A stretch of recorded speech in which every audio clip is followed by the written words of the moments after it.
बिस्मिल्लाहिर्रहमानिर्रहीम। अस्सलाम वालेकुम दोस्तों, आप देख रहे हैं कस्टमर गाइड और आज की वीडियो में मैं आप लोगों के साथ शेयर करने जा रहा हूं गवर्नमेंट मार्कअप सब्सिडी स्कीम के तहत यू बैंक की जानब से जो लोन फ्राहम किया जा रहा है घर की कंस्ट्रक्शन करने के लिए या उसमें फर्दर रेनोवेशन करने के लिए। तो इस वीडियो में आपको इसकी मुकम्मल तफसीलात शेयर की जाएंगी। इससे पहले मेरी आपसे रिक्वेस्ट है, अगर आप हमारे चैनल पे नए हैं तो चैनल को ज़रूर सब्सक्राइब कर लें, साथ ही बेल आइकन प्रेस करें ताकि ऐसे ही आपको मालूमाती वीडियोस मिलती रहें और आप बाखबर रहें।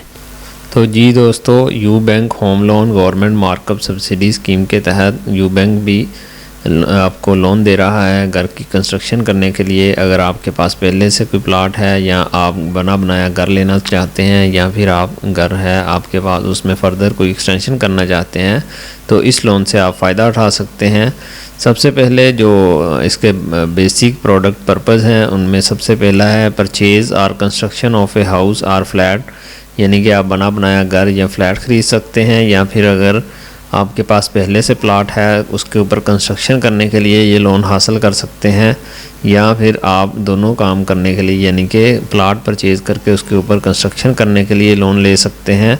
For house construction on customer on land and expansion in existing house, यानी कि अगर आपके पास मिसाल के तौर पर सिंगल स्टोरी मकान है तो उसको अगर आप डबल स्टोरी बनाना चाहते हैं तो इसके लिए भी आप ये लोन अवेल कर सकते हैं। इसमें एलिजिबिलिटी क्राइटेरिया है, यानी कि अहलियत का मेयार क्या है। सबसे पहले आपके पास वैलिड CNIC होना चाहिए। आपकी एज 25 साल से लेकर 60 साल के दरमियान होनी चाहिए at the time of loan application, जब आप इसके लिए अप्लाई करते हैं।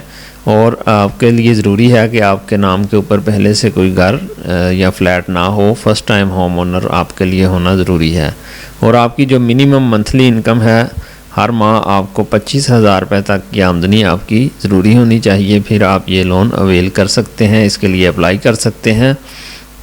इसमें फ़र्दर इसके फ़ीचर्स की बात करते हैं। Loan facility from PKR 5 lakh to 2 million, यानी कि आप 5 लाख रुपए से लेकर 20 लाख रुपए तक ये लोन हासिल कर सकते हैं।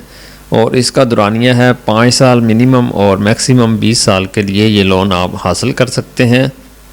और इस लोन को आपने वापस करना है वो है इजी मंथली इंस्टॉलमेंट, यानी कि हर माह आपको मंथली इंस्टॉलमेंट की सूरत में इसको वापस करना होगा।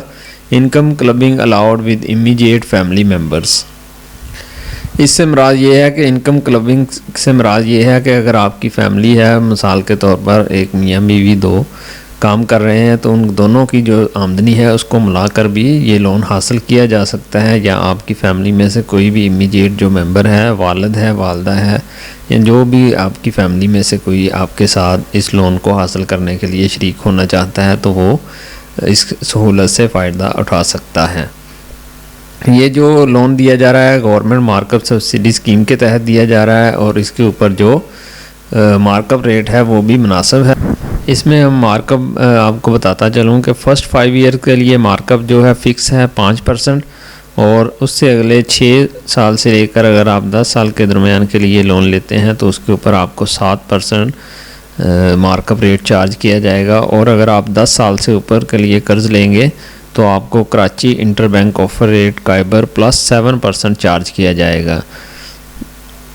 तो आपको चाहिए कि आप मिनिमम 5 साल के लिए लोन लें, लेकिन अगर आप ज़्यादा टाइम के लिए लेना चाहते हैं तो आपको मैक्सिमम 10 साल के लिए लोन लेना चाहिए। उस वक्त तक तो ये अफोर्डेबल है, लेकिन 10 साल से ऊपर अगर आप चले जाते हैं तो ये काफ़ी ज़्यादा रेट बन जाता है, क्योंकि काइबर आजकल जो चल रहा है वो 7.5% चल रहा है। तो इस तरह ये 7% ये मिलाएंगे तो ये 15% के नज़दीक बन जाता है, तो ये काफ़ी महंगा आपको लगेगा। लेकिन अगर आप 5 या 10 साल के दरमियान में लोन लेते हैं तो ये आपके लिए फ़ायदा मंद रहेगा।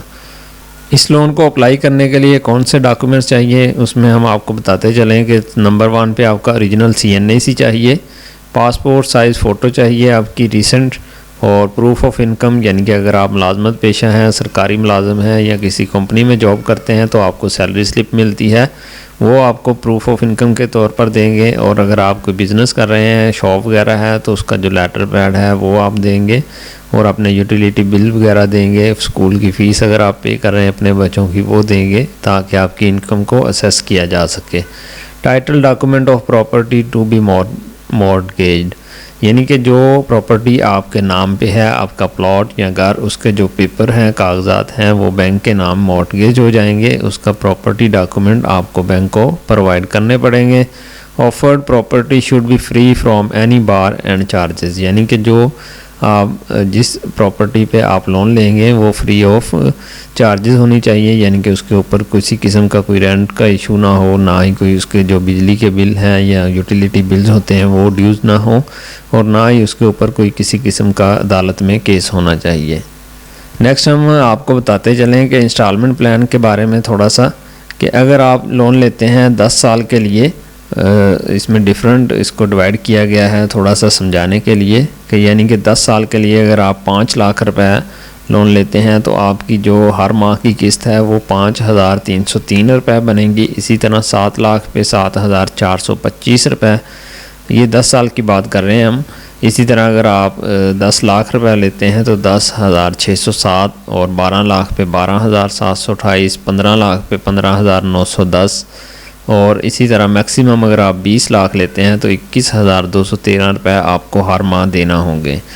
अगर 20 साल की बात करें तो 20 साल में 5 लाख पे जो है वो 3300 रुपये किस्त है। इसी तरह बढ़ते बढ़ते जैसे जैसे अमाउंट बढ़ती जाती है तो मैक्सिमम 2 मिलियन होने पर आपको जो किस्त बनती है वो 13,200 रुपये है। ये जो इंस्टॉलमेंट हैं वो टेंटेटिव हैं, यानी कि इसमें थोड़ा बहुत चेंजेस हो सकती हैं। जब आपके साथ फाइनल डील करेगा बैंक, उसमें थोड़ी बहुत कमी बेशी हो सकती है। तो दोस्तों, उम्मीद करता हूँ इस वीडियो को देखने के बाद आप गवर्नमेंट मार्कअप सब्सिडी स्कीम के तहत यू बैंक से जो अगर लोन लेना चाहते हैं तो आपको काफ़ी इन्फॉर्मेशन मिल गई होगी। अगर आपका कोई क्वेश्चन है तो आप कमेंट सेक्शन में ज़रूर पूछ सकते हैं। Thank you for watching. अल्लाह हाफिज़।